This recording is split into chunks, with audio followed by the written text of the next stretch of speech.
আসসালামু আলাইকুম। আজকে আপনাদের সাথে আমি শেয়ার করব চিকেন বিরিয়ানি। এই জন্য আমি দিয়ে দিলাম সরিষার তেল।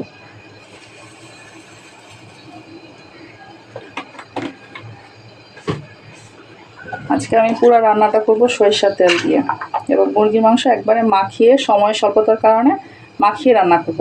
দিয়ে দিলাম পেঁয়াজ কুচি, 1.5 কাপ পেঁয়াজ কুচি,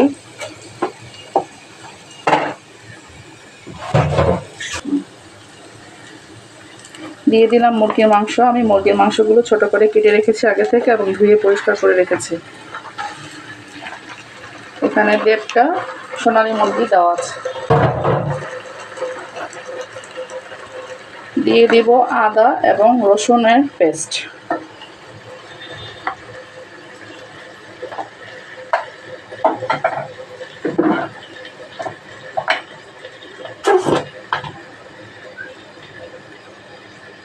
স্বাদ মতন লবণ দিয়ে দিব।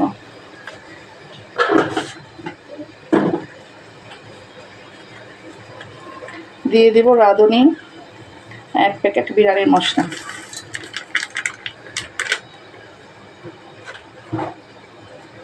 এখন সবগুলো মশলা ভালো করে মাখিয়ে দিব।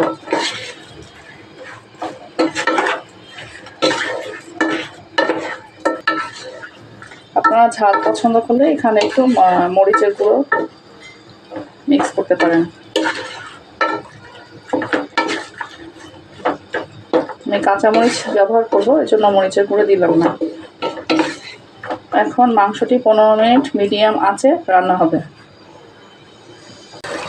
দেখুন আমার মাংসটি কষানো হয়ে গিয়েছে। এখন আমি একটু সামান্য ঝোল দিব, যেহেতু মুরগির মাংস এটা হতে বেশি সময় লাগবে না।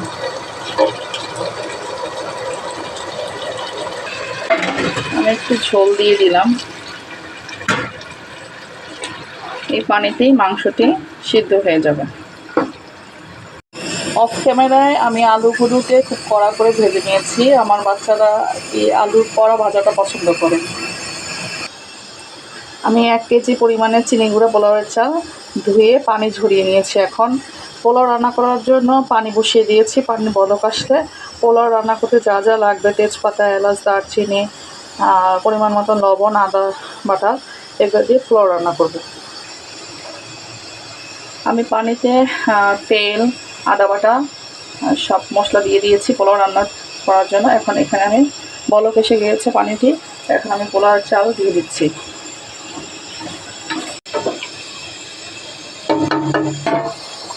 কয়েকটি কাঁচামরিচ দিয়ে দিলাম আর ভেজে রাখা আলুগুলো দিয়ে দিলাম।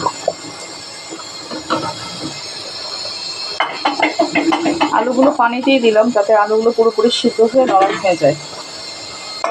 ফিরে আসছি কিছুক্ষণ পরে। পোলাওটি 50% হয়ে এসেছে। এখন আমি এতে রান্না করা মুরগির মাংসটি দিয়ে দিব। এখন মাংসটি আমি মিলিয়ে দিব, মিক্স করে দিব।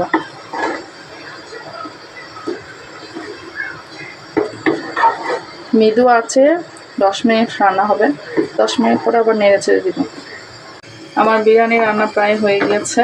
এখন একটু নিচের থেকে উপরে উঠিয়ে দিব, উপরে করে নিচে নামিয়ে দিব।